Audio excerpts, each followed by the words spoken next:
It's 2013. It's also Hanukkah. We're wrapping up the first night, moving to the second. But hey, in the meantime, we're gonna have extra tasty feasts. I mean, it works really well. We have, well, they tried to crush us. Our God won with us, and we're gonna eat. And hey, praise the Lord. Take care of your neighbors, and let's eat. So what we have here is the oilless fryer, and we're doing this bird. You can see we're a couple minutes out, but this is what I'd like to show you. Food is art, and therefore one should paint. So we take our brush. What I've done here is I have a IPA with some tomato paste, garlic, sweet onion, some sugar, and we're going to paint the bird. Because hey, if you're going to give someone the bird, you might as well make it look good. So this is we're going to paint the bird here, and what I find interesting. Before we continue on, that method, always method to the madness. So the oilless fryer has a cover, and what we're going to do is we're going to put that on there. The reason we put that on there is because we wanted to get extra hot. Because with the sugar and the tomato and the beer and the this, that, the other thing, we want that to be extra hot so that we can kind of caramelize this this paint project on there.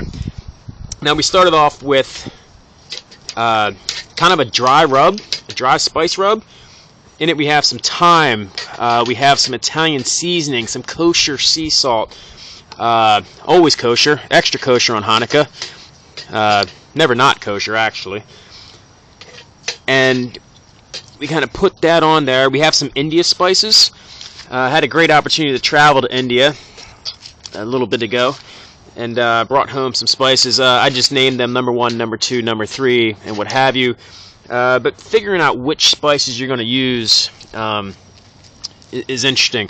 The food will almost tell you what it wants, and that might sound weird to some people, but the food knows. It's alive, it's living. You're not going to cook it to death. You're going to cook it to life. Much like loving people. Don't love them to death. Don't tell them what they don't need to know. Tell them what they need to know. Love them to life. And then feed them. Maybe feed them first and then love them to life. Tell them after they're all squared away. I think it's said one time, don't say, hey, keep warm, God bless, God love you, we do too. And leave the man hungry and without clothes. So I try to take that very simply to task. And again, we're gonna paint this bird. And I'd stop and give you like different tidbits and not bore you with the minutia. But I haven't quite got the phone to be able to do that. So you kind of along for a great painting adventure. The oilless fryer is fan-freaking-tastic, by the way. But yeah, this is an IPA pale ale. Very excellent character with some tomato paste, some sweet onions, some garlic, and sugar. Didn't add any spices to this part here because the spices were already on the bird. Now the advantage that the oilless fryer has, oh yeah, look at that right here. Got this little hole. I put some garlic in there. I kind of cut some holes. You can't really see the garlic now, but trust me, it's in there.